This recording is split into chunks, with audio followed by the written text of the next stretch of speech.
Good morning, everybody. Match 14 of the 1995 Cricket World Cup was played in Pakistan today. It was a Group 2 match in Karachi between Sri Lanka and Zimbabwe. The pitch was hard and bouncy, and Andy Flower won the toss, selected the bat first. He wanted his side to see whether he could get 280 against the Sri Lankan side after their disappointing performance against New Zealand. Sri Lanka knew a victory would make them the second country to qualify for World Cup quarterfinals with 2 games to spare and set an unprecedented record of 3 consecutive World Cup wins, which Sri Lanka had never done before. Arjuna Ranatunga said he would have batted first as well, just to make a change, but obviously Sri Lanka have been brilliant at chasing for the last 3 or 4 years. Remember, they won all 3 games in the World Cup 4 years ago in Australia whilst chasing. And Zimbabwe won the toss, selected the bat, and this turned out to be no exception as well. I mean, very underwhelming batting performance from Zimbabwe. They did bat the full 50 overs, but they only got 228 for 6. Sri Lanka's fielding was absolutely superb once again. They've been absolutely terrific in the field in this World Cup, and that really helps out their bowlers, and they bowled to a very tight line. I mean, they all got starts really. 11 for Andy Flower, 12 for Grant Flower, Guy Whittle, 35. Alistair Campbell was terrific, 75 of 106 deliveries. 19 for Andy Waller, 33 for Craig Evans, 18 not out for Heath Streak, and 6 for not out for Paul Strang. But in the end, quite an underwhelming performance from Zimbabwe. Their batting in this World Cup so far has been pretty average. Good bowling figures all round. Sanath Jayasuriya, 1 for 44 of his 10 overs. Mulliffer, I thought, was magnificent, 1 for 37 off his 10 overs. Chaminda Vast, brilliant, 1 for 30 off 10 overs. Whitmama Singer, 8 overs, 1 for 36, bowled brilliantly. The only 2 bowlers I would say, Ranatunga bowled himself for 2 overs, went for 14 runs, and Kumar Dharmasena went for 50 off 10 overs. Off his 10 overs was quite expensive. In the end, 228 for 6. Sri Lanka this time, unlike in the previous 2 matches, got off to a poor start. 2 for 23 from 6 overs. They were going at 2 and over, and then Jayasuriya is 6 off Heath Streak in his what was the 7th over the innings, and then it just went from strength to strength. Him and Aravinda de Silva put on a partnership of 160 runs in just 23 overs. So their run rate went from about 2.5 to about 6.1. There was a duck for Karachi, which had good starts to the tournament, his first value of the tournament, and 6 for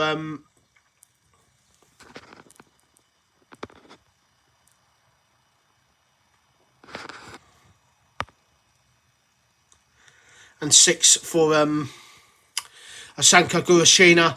De Silva 71 came off just 76 deliveries, and then he was bowled trying to play quite a bit of an extravagant shot. A bit disappointing. He felt like there was 100 there for the taking there for Aravinda de Silva, and then Ranatunga was out first ball, so 183 for 4, but the damage had already been done. Jayasuriya went on, got his 100, 108 not out of 116 balls to continue. At last, finding some really good form. Remember, he got 50 against the West Indies and then got out straight away. But 108 not out of 116 balls. That is the first century by a Sri Lankan batsman in the World Cup for 20 years. The last batsman to score 100 was Ranjit Fernando with his 129 against Rhodesia in the World Cup group game in 1975. I think it was at the Oval. Also on the same day, it was Sunil Wemi also hit 121 in that game. 108 off 116 deliveries for Sanath Jayasuriya, and Ashan Thanakrakne finished the game off 20 not out off just 22 balls. 229 for 4. They chased it in 37 overs. I mean, again, blistering scoring from Sri Lanka. 26 for 0 for Grant Flower. Whittle was only out for 2 overs, got whacked for 20. Heath Streak took all 4 wickets, 4 for 60, very expensive off his 10 overs. Paul Strang, very expensive as well, 44 runs off 5 overs. 17 for 0 for Charlie Locke off 4 overs. And Hernandez bowled 8 overs for 35, and the other spinner, Stephen Peel, only bowled 3 overs and got absolutely destroyed by Sanath Jayasuriya for 23 runs off just 3 overs. So the final summary of this match between Sri Lanka and Zimbabwe at Karachi. Zimbabwe won the toss on a hard, bouncy pitch, elected the bat first. They made a pretty underwhelming 280 28 for 6. 75 off 106 deliveries for Alistair Campbell. Sri Lanka, stuttering start at 23 for 2, but a wonderful 160 run stand from Aravinda de Silva and Sanath Jayasuriya. Got them over the line, 229 for 4 off 229 for 4. Sri Lanka winning by 6 wickets in just 37 overs. So they had 13 overs to spare. 4 for 60 for Heath Streak. He took all 4 Sri Lankan wickets. But 71 off 76 deliveries for Aravinda de Silva. And 108 not out off 116 balls for Sanath Jayasuriya. Saw Sri Lanka home. Sanath Jayasuriya, man of the match for his 108 not out off 116 balls. And 144 off 10 overs. Sri Lanka, the second country to qualify for the World Cup quarterfinals here in Pakistan, and the first time that they've ever won 3 consecutive World Cup games. There's 6 successive run chases in a row in World Cups. They've won all 3 games. They chased 272 to win by in 48.3 overs, 142 to win in 18.1 overs against the West Indies. And now they've chased 229 in just 37 overs against Zimbabwe. Zimbabwe, second in the group. They need to improve their batting pretty desperately. I thought that was a very underwhelming batting performance. But Sri Lanka, as you can see, through to the quarterfinals of the World Cup. Times match, Kenya versus South Africa. Kenya looking for their second win of the tournament. And a massive upset. Sri Lanka, if South Africa win tomorrow, they'll become the third country to qualify for the World Cup quarterfinals, and it would also guarantee that Pakistan cannot finish any higher than third, and they would have a tie potentially against India or Sri Lanka in the quarterfinals. And that's why Sri Lanka are playing. I wouldn't fancy Pakistan, and why India have played the last few games. Even though their batting's been slightly inconsistent, I wouldn't fancy them. Let's have a look at the star players for Sri Lanka. We'll start off with Zimbabwean star players. They've both not really had good games today. Sri Lankan star players have all had solid games as well today, especially Sanath Jayasuriya, his first 100 of the World Cup.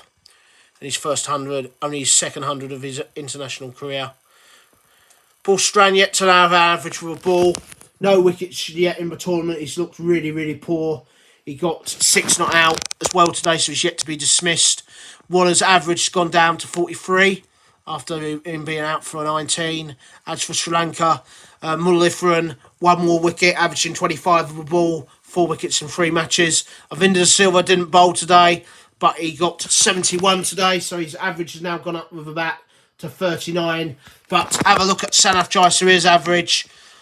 108 not out, 164 runs in 3 innings with 1 century and 100, averaging 1 half century and 100, averaging 82 with a bat. And he took another wicket today with the ball, so 4 wickets in 3 matches. So he's averaging 82 with a bat and 29 with the ball. That is more like it from Sanath Jayasuriya.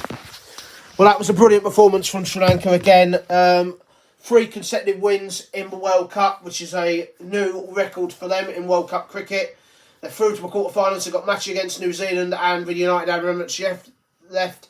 Arjuna Ranatunga said he wants his side to try and complete a clean sweep for the first time ever in World Cup history, and it looks like they're going to finish in the top 2 for the first time ever in a group in World Cup history. Tomorrow's match, Kenya versus South Africa. South Africa can become the 3rd team to put their place in the World Cup quarterfinals for victory against the Kenyans. If they win tomorrow, it would guarantee South Africa and Australia finishing in the top 2, and it would guarantee that the host nation Pakistan would probably play either India or Sri Lanka in the quarterfinals, which would be, well, it'd be quite dodgy considering how the tournament started off for them. But for now, this is me, Lawrence Howard, reporting on the 1995 Cricket World Cup being played here in Pakistan, Royal Isle Cricket and PlayStation. Congratulations to Sri Lanka. They've become the 2nd team to qualify for the World Cup quarterfinals with a 6-wicket win over Zimbabwe. Until tomorrow's match, it's bye-bye from me.